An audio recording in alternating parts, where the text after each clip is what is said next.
Hi, and welcome to the Lair of the Pirate King. We're going to be going over the mechanics of Bartholomew Blackdagger. This is the last boss in the dungeon, and he'll be located on the ship on the minimap. So once you get there, there'll be a small little cutscene, and then you'll board the ship and be teleported onto it. For this encounter, you actually don't need a legitimate tank. You can use any DPS class to also kite and tank him. But you gotta make sure you dodge the mechanics. So let's start with the actual mechanics of the boss. There's three that you have to look out for. One being the frontal cone energy beam that he does. You're gonna see it come out as like a purple slash. And the other one being casted right now, which is a 360-degree radius AoE. It channels for about 2 to 3 seconds before he unleashes it, so make sure you dodge out of that. Last but not least, he has a slow swinging frontal cleave with his sword, so when you see him pull back to swing, make sure you dodge that or move to his backside.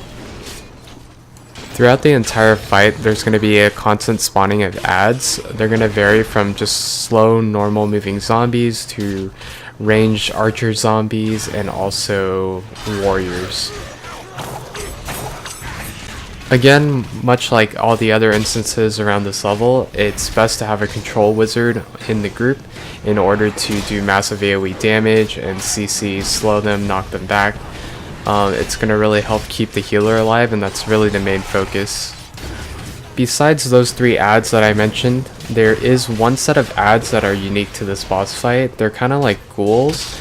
He'll spawn them roughly around 25% into the fight. We found that by ignoring them or just having that one control wizard focus them wasn't enough to protect the healer because there's just too many and they run really fast. But if everyone switches target off the boss onto these adds right when they spawn, it should be no problem. So during the fight, once you get to around 75% of the boss's max health, he'll spawn these ghouls, as you can see here, and make sure the tank tries to pick them up as best as possible. Everybody should be on ads now. Once all the ghouls are dead, resume DPS on the boss. Pretty much the fight is rinse and repeat from here. Pay attention to your healer and make sure you pull aggro off of him. Make sure the tank is AoE taunting as much as possible, and that whoever you have on the adds is constantly killing them. For this particular video, we had an issue where one of the rogues in my group died really early and we could not res him. So what happened was I ended up tanking the boss, and my tank decided to switch onto the adds only.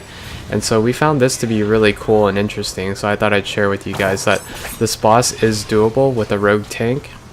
I'm pretty sure any other class can do it as well, as long as they're paying attention. Other than that, the rest of this video is kind of garbage because of the fact that I ended up tanking and I wasn't putting out a lot of DPS because I was trying to dodge mechanics and my wizard was on adds the entire time. So yeah, I pretty much soloed the boss at that point. So it took an entire 15 minutes on this fight. So if you feel bored, feel free to skip ahead or exit out. If you found this video helpful, please subscribe to my YouTube channel where you can find other class tutorials, dungeon guides, and any future guides that may come out for the game.